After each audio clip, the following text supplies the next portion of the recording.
The 2024-2025 Premier League season is beginning to shape up. The teams are beginning to take their own position. The first place, the second place, all the way down to the 8th place. But guys, it looks like what we have this year is going to be the top 4 race. The title race looks like it's gone. The relegation race looks like it's over. But guys, lock in for the top 4 race. Nottingham Forest look like they've been dragged back into the race after losing last week. Newcastle, a team in form, winning 5 games in a row, all the way to 3rd place right now. Manchester City and Chelsea fighting tooth and nail to make sure they clinch the top 4 place. Guys, tune in, join me, and let's have this conversation. Let's go. Who else is going to have this conversation with you? Well, your one and only. Let's go. Welcome to Football Madness. Remember to like, remember to subscribe, remember to share this. Now let's go have some fun. Let's go.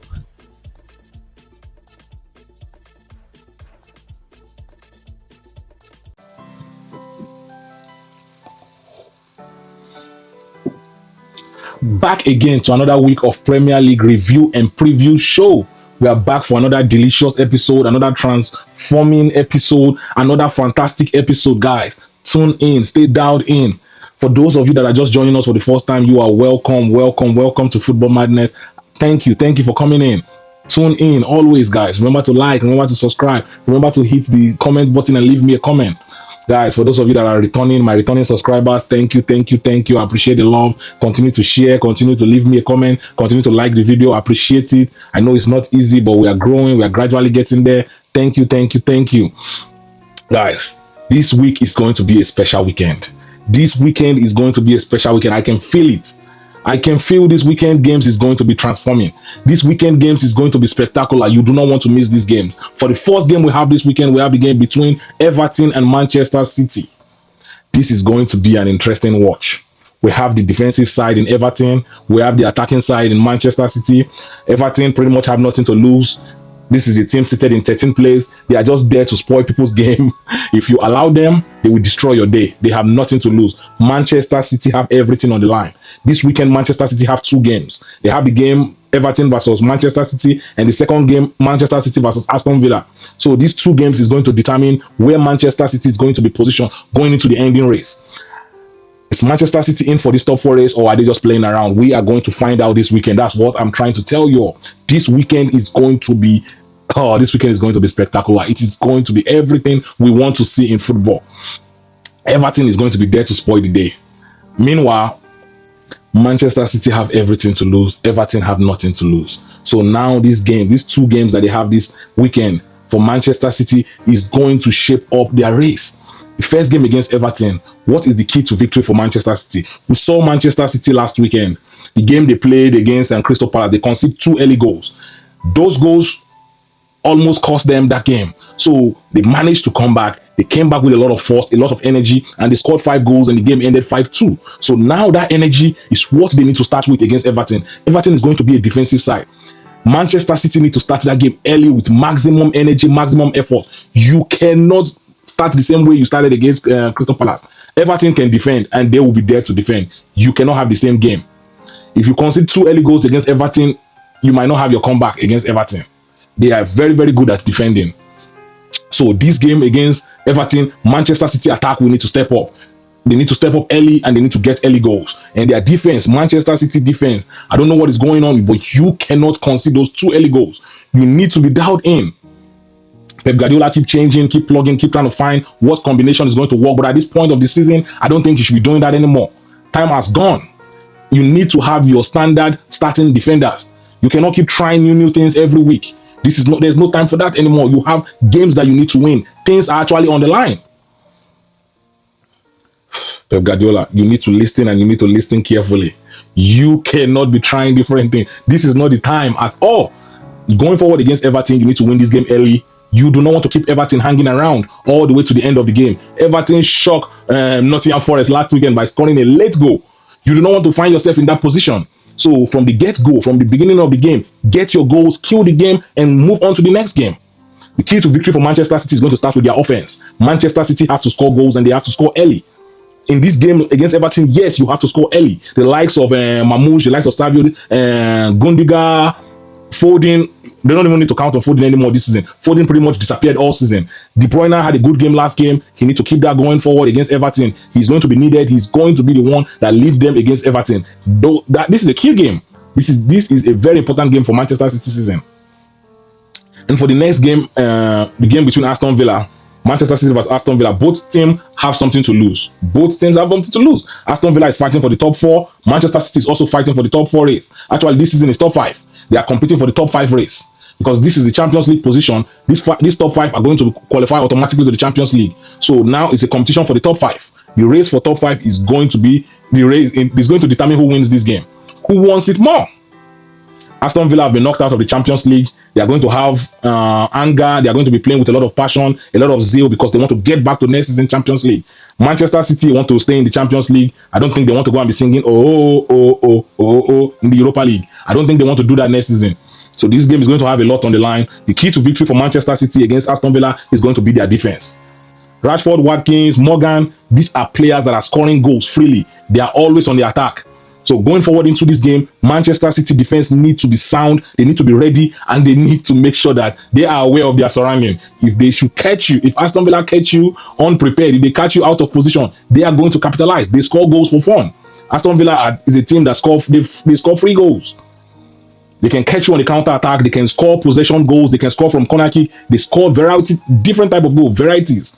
They have different ways of killing a team. Aston Villa is not going to be an easy side for Manchester City. Manchester City need to be ready from the get-go. Their defense need to be sound. Their defense need to be dialed in. Their defense need to... Pep Guardiola, you need to make sure they are drilled and they're ready to go. You don't do any plug and changing. Keep the same defense. Let them begin to pick from. Let them begin to play together. This is important against Aston Villa. Aston Villa also have something to lose, so they are going to show up and show out. The secondary key to victory for Manchester City against Aston Villa in this game is going to be in the midfield. Ability to create. Whomever can win the battle. Because when you look at that Aston Villa side, this is the side that have good midfielders. And when you look at the Manchester City side, Manchester City midfield this season have been on vacation. They are nowhere to be found. They might as well just be absent the entire season. So whomever win this game in the midfield is going to win this game. This game is going to be won in the midfield. Manchester City midfielders versus Aston Villa midfielders is going to be a physical battle. It's going to be a technical battle. Whomever can come out victorious in that midfield is going to win this game. This game is going to be won in the midfield. So we look forward to watching this game. It's going to be entertaining. For neutral fans, you need to grab your popcorn, grab your drink. You are going to enjoy watching this game. For the next game we'll have on our list, we'll have the game between Chelsea and Fulham. Chelsea only have one game this weekend. They are not like Arsenal and Manchester City that have 2 games this coming weekend. So for the Chelsea game, Chelsea versus Fulham, this is going to be an interesting watch. I look forward to watching this game. I believe this game is going to be entertaining. Chelsea this season have been unbelievable. They started this season with so much energy, so much zeal, so much passion. It looked like they were going somewhere. And halfway into the season, everything went south. They had literally went from night to day, day to night. Like the team we are seeing now for Chelsea is different from the team we saw at the beginning of the season. Enzo Maresca might get fired. If Chelsea don't make top 5 this season, Enzo Maresca's job will be on the line. When this man came into Chelsea this season, I looked at him, I gave him his flowers because he did a good job. At one point, he was the one competing for the league. He was competing for the league at some point this season. But look at Chelsea now. Chelsea is currently seated at 6th place out of the top 5 race. Last weekend, Chelsea was in 4th place. Oh, man, this is unbelievable. How did Chelsea get to the point where Chelsea can't even beat Ipswich? Like, make this make sense. Chelsea cannot beat Ipswich at Stamford Bridge. Not even away, at home against Ipswich in Stamford Bridge. Oh my Lord. Oh, Enzo Maresca. You are unbelievable. I don't know, like, oh my God. I don't even know how to express this. So much potential. Chelsea had so much players. They signed all these players over the last 3 transfers. They invested a lot of money into this team. They brought in a new manager, and yet they are going nowhere. It's like they are just moonwalking their way back. What is this, Chelsea? How did you all get here? Against Fulham, Fulham is not going to be an easy side. This is a London derby. This is going to be an entertaining game for the neutral. If you're a neutral fan, tune in. You are going to enjoy watching this game. If Chelsea should drop points in this game, their top 4 race, goodbye. Enzo Maresca, follow the top 4 race. If Chelsea should drop points against Fulham, Chelsea have one option. That's it. Win. They only have one outcome in this game: win. If they don't win this game, it's a different conversation for the top 5 race for them. They will be excluded automatically, and we are going to start looking at Aston Villa, Manchester City, Newcastle, Nottingham Forest. We are just going to leave the rest and remove Chelsea, because this is unacceptable. You are playing at home against Ipswich last week and you are drawing 2-2. You are even down 2-0. You have to come back from a 2-0 down. It is unacceptable. Chelsea fans, I feel for you guys, man, because I do not understand how Chelsea went from having a good season to now having a bad season. This is unbelievable. The key to victory for Chelsea, I believe that the key to victory for Chelsea in this game is going to start with their defense. Chelsea have to defend. Conceding 2 goals early to Ipswich will not be the same thing against Fulham. If Fulham should go 2-0 up, do not expect to come back in that game at all. Just know that that game is done and dusted. Fulham is not Ipswich. You cannot concede those type of goals against Fulham. So when the game starts, you need to be dialed in. You need to be ready to go. Lavia is back from injury. That one is being like NEPA. It's been like the electricity in Nigeria. This is on and off, on and off. Today he's fit. Tomorrow he's not available. At this point, I do not expect anything from him. He's just a freelancer. He shows up when he wants to, and he disappears when he wants to. He has nothing to offer Chelsea. So the rest of the Chelsea players that are actually trying to make top 4, starting from Caicedo, the player that is actually trying to drag Chelsea all the way to this top 5 race. Palmer, what happened? It looked like someone took Palmer and put him in a hot pot and cooked him up. Like, what happened to the cold Palmer? What happened to all the cold? It's no longer cold in London or what? What is going on? Cold Palmer is now hot, man. This man is in the heat and he cannot handle the heat. He got in the kitchen and he cannot handle the heat, because this is honest. This is unbelievable. It's unexpected. I wanted Chelsea to do well. I had high hopes, high aspiration for Chelsea this season, but they've disappointed me. They've disappointed me this season. I had high hopes for this team. They started the season flying with so much passion, so much energy, so much zeal, so much ambitions. Now they are going to finish the season trophyless. Nothing. What happened to the 1-point-something billion? Gone. Their defense is going to be the key to victory for them. They need to defend from the get-go. And secondly, if Cole Palmer do not show up in this game, Chelsea is not winning this game. We already understand that. Cole Palmer has to show up in this game, and Cole Palmer has to show out. If Cole Palmer disappears the way he's been disappearing this past few weeks, Chelsea just go ahead and kiss the game goodbye and move on to the next one. Your top 5 race is on the line. Everything is in your hand. Go and fight for your position. If you cannot fight, then leave the race. It's that simple. For the next game we'll have on our list, we have the game between Ipswich and Arsenal. This is going to be an entertaining game for Arsenal fans. Congratulations to Arsenal for defeating Real Madrid in the Champions League. They are through to the semi-final. They did what they need to do. They handled their business. They gave Madrid rice, but Madrid could not understand the type of rice they gave them. They don't know if it was jollof. They don't know if it was fried rice. They don't even know if it was white rice. The rice was too much for them to handle. So now going forward against Ipswich, this is a game that Arsenal need to rest players. Yes, they need to give players rest. Those players have put in enough shift against Madrid. They need to relax themselves. I don't think they are going to find it difficult to beat Ipswich. This is a game they can easily win with rotation. Yes, this is a game that will be easy for them. They can beat Ipswich with their eye closed. Ipswich is not going to pose enough threat to Arsenal. I do not see. Arsenal is going to be too much for Ipswich to handle. Arteta have the opportunity to rotate his players and then come against Crystal Palace. They can then bring them back. By that time, the players would have good rest because they've gone all the way to Madrid. They've put in some shift on those, like they put in a shift in Madrid. They did enough running. They did a lot of ground. They did a lot of running in that game. So this game against Ipswich is a game that they can rotate those players, give them a break. They can bring them in the second half, get 15 minutes here, 20 minutes there, and then they can move on to the next game against Crystal Palace, which will be their second game this weekend. They can rotate players. This is an opportunity to do so. Ipswich is an easy side. Ipswich is done and dusted. They're already in championship. Ipswich have nothing to offer Arsenal. They have nothing to threaten Arsenal with. That's going to be a flawless victory for Arsenal. The key to victory for Arsenal against Ipswich is going to start with their midfielders. Their midfielders need to create. Their offense need to finish. I don't think their defense will have any threat they need to deal with in the Ipswich. Their defense just need to show up and show up. It's that simple. It's going to be a walk in the park for them against Ipswich. Midfielders need to create, offense need to finish, Arsenal need to get scoring goals, Arsenal need to start scoring goals again in the Premier League. They are scoring goals in the Champions League, a lot of goals in the Champions League, but they are struggling to score goals in the Premier League. So this is a game they can practice with. This is a game they can get their offense going. They can get their players picking up easy goals. This is an opportunity to pick up easy goals. Practice anything you need to practice is on Ipswich. This is the game. For the next game we have on our list, the game between Arsenal and Crystal Palace. this is going to be more difficult than the Ipswich game. Crystal Palace look like they have some physical players. They have players that can cover ground. They have a little bit of threat up for the likes of Mateta and Eze. So this game is going to be more serious compared to the Ipswich game. So I believe this is the game that Arsenal need to focus more on. The Ipswich game, they can just practice and they will pick up their 3 points. This is the Crystal Palace is the game that will actually be more competitive. If you are to watch that as a neutral fan, tune in for the Crystal Palace game. Do not watch the Ipswich game because that game belongs to Arsenal fans and Arsenal fans alone. The game against Crystal Palace, I expect this game to be a physical matchup. It's a London derby.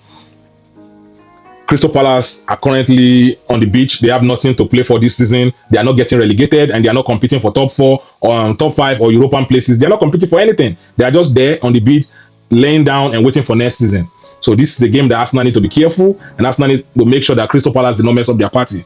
Arsenal need to get ready for this game, be sound, be physical, and be dialed in. This is going to be the game that is actually competitive. If you want, this game is going to be competitive. If you're a neutral fans, tune in and enjoy this game. The key to victory for Arsenal against Crystal Palace is going to start from their defense. They need to keep a clean sheet against Crystal Palace. You do not want to start giving anything away before you go on and play the next Champions League round. You need to make sure that you are keeping clean sheet. You are being defensively sound. You are being defensively aware. You are not giving anything to your opponent.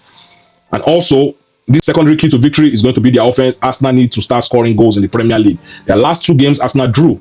Arsenal need to start scoring goals. Arsenal need to pick up 3 points. Arsenal need to get winning games in the Premier League. They've been winning games in the Champions League, but I believe that Champions League game have cost them these last few Premier League games because they've been rotating players, they've been resting their key players, and they've been more focused on the Madrid game than the Premier League game. So coming back to the Premier League after defeating Madrid, they need to be dialed in. They need to pick up maximum points, and this is the opportunity to do so. Ipswich and Crystal Palace, not 2 teams that is going to do any much work against Arsenal. It's going to be an easy victory if you ask me. These 2 games is 6 points. Arsenal should come out of these games with 6 points. Nothing to watch there. Congratulations to Arsenal once again. You guys have done the job. You've defeated Madrid. Now look forward to playing against PSG. That should be an interesting matchup. I look forward to watching that game. For the next game we'll have on our list, we'll have the game between Manchester United and Wolves. Whew, Manchester United, oh my lord, how did we get here? What is going on at Manchester United? Manchester United last week took to footballing school and got destroyed. Newcastle destroyed them. It was not even competitive. 4-1. It was like men versus boys. They destroyed Manchester United. They outplayed Manchester United. They outran Manchester United. They were more physical. They did everything better. Manchester United had nothing to offer in that game. Against Wolves, Wolves have won their last 4 games. Wolves is not going to be an easy side. Wolves is currently one of the most informed side in the Premier League right now. They are undefeated in their last 5. They drew 1, they won 4. They are going to be showing up against Manchester United. They are going to be high on confidence. They are going to be there to spoil the party for Manchester United. Manchester United need to get back to winning ways. I understand that both teams are not competing for anything. They are not... Pretty much this game is like a dead rubber game. Both teams are not in competition for anything. Whomever win, whomever lose, it's nothing there to offer for us. If you're a neutral fan, you should probably dial in and enjoy the game. For Manchester United fan, you're probably going to be seated at the edge of your seat. You guys are struggling this season, and I do not see you guys having much to offer against Wolves. Wolves is going to be there to spoil the party. But it's going to be an interesting watch. I look forward to watching that game. The key to victory for Manchester United need to get back to defending. Manchester United defense is leaking so much goals. It's like trying to fetch water with basket. Like, it is. It is. And this game looked like the return of Onana. Onana is going to be back and go again. Manchester United fans, how are you guys coping? This season I've been... well, this has been one of the worst seasons I've seen from Manchester United in a long while. We thought last season was bad when they were finishing in the 8th place. Now we come into this season, they are in 14th place. 14th place. Oof. I never thought a day like this could come. Seeing Manchester United in 14th place is unbelievable. This is something I would never have expected. Huh? But unfortunately, this is where Manchester United have found themselves. They are not playing good football. They are not winning games. They are not picking up points. Man, just pray for Manchester United. At this point, that's all we can do. Pray for Manchester United. They are going to need all the prayer they can get. Going forward into this game, The key, secondary key to victory for Manchester United is going to be their offense. Manchester United need to score goals. If you are playing a Wolves side, Wolves is very, very physical. They create a lot of chances. They score goals for fun. They won their last 4 games for a reason. This is not going to be an easy side. They play good football. They play entertaining football. Manchester United, you will need to outplay these guys to win them. You will need to outplay them. You will need to outwork them. You will need to outrun them to win Wolves. Yes. I can't even believe I'm saying this. That Wolves is going to go to Old Trafford and probably walk out of there with 3 points if care is not taken. I can't believe I'm saying this, man. Oh, so sad, man. It's so sad to see Manchester United become a mediocre team. Become a team like this that we are just looking at. They go to Newcastle give them 4-1. Oh, Jesus. How did we get here, Manchester United? How did we get here? This is unacceptable. Manchester United in their last 3 games, they lost 2, they drew 1. They've not even in their last 5, they won 1. Oh man. Oh, but it is what it is. It is what it is. We look forward to watching this game. If you're a Manchester United fan, I would advise you do not watch this game because you probably will be disappointed. But do what you like. I hope you guys have a good weekend. For the last game we'll have on our list, we'll have the game between Ipswich and Liverpool. This game is looking like a dead rubber game. This looks like an easy victory for Liverpool. I expect Liverpool to go into this game, pick up maximum 3 points, and walk out of there. Liverpool, you cannot afford to get complacent in this game. This is a game that you need to walk in, practice with Leicester City, pick up 3 points, and leave. This is a game that we call this game a start padding game. Salah is trying to break some record in the Premier League. This is an opportunity. In a game like this, you need to get a goal, you need to get an assist. This is a game to start pad. Yes, go in there and do some start padding and leave. This is an opportunity to do so. It's going to be an entertaining watch. It's going to be an entertaining game for the Liverpool fan. If you're a neutral fan, you probably don't want to tune into this game because you are just going to end up hate watching Liverpool. But for Liverpool, this is going to be an easy game for the Liverpool side. This is a game to start pad. It's not much that is going to be happening in this game. The number one thing for Liverpool out of this game is clean sheet. Liverpool need to keep a clean sheet. You cannot be conceding goal against Leicester. Leicester should not be scoring against Liverpool. You need to keep a clean sheet. On a slot, this is an opportunity to rotate. I expect you to give some players playing time. Players like Elliott, players like Chiesa, this is an opportunity to rotate the team. Players like Endo, this is an opportunity to give them playing time. You should rotate your squad. This game is not going to be a game that will be difficult to win. You can always bring your key players in the second half if the game is not going as planned. But I expect Liverpool to show up and show out and come out with maximum 3 points. The secondary key to victory for Liverpool in this game is the midfielders. I want to see the midfielders scoring goals. The likes of Sabosla, McAllister, Gravenberg, Elliott, Curtis Jones. I want to see the midfielders scoring goals. Liverpool midfielders are not scoring enough goals. And this is going to be something that we need to look forward to next season. If these midfielders are not scoring a lot of goals, you need to sign a midfielders that will get goals. Liverpool need to have the opportunity to get goals from midfield. You cannot always rely on the forward. Some days the forward are going to be having bad games. They will not be able to give you the goals. They will not be able to give you the assists. But if you have players that can score from midfield, you always stand the chance in any game. So the game against Leicester City, the primary key to victory is going to be Liverpool defense. The secondary key to victory is going to be Liverpool midfielders scoring goals. I look forward to watching this game. It's going to be the one for Liverpool fans to watch. It's going to be entertaining for the Liverpool fan. If you are a neutral fans, you should probably dial off, tune off, do not watch this game. You are going to end up hate watching. We have come to the end of another episode of Review and Preview Show. Thank you guys for sticking with us. Thank you for watching the episode. I appreciate you guys. Please remember to share, remember to like, and remember to subscribe. Please share this with your friends, share this with your family, your group chat. Drop it in there. We are continuing to grow. Our numbers is moving. Thank you guys. I appreciate the love. I appreciate the support. Thank you guys. Remember, it is not personal, it is just football. I'll catch you guys next time. Let's go.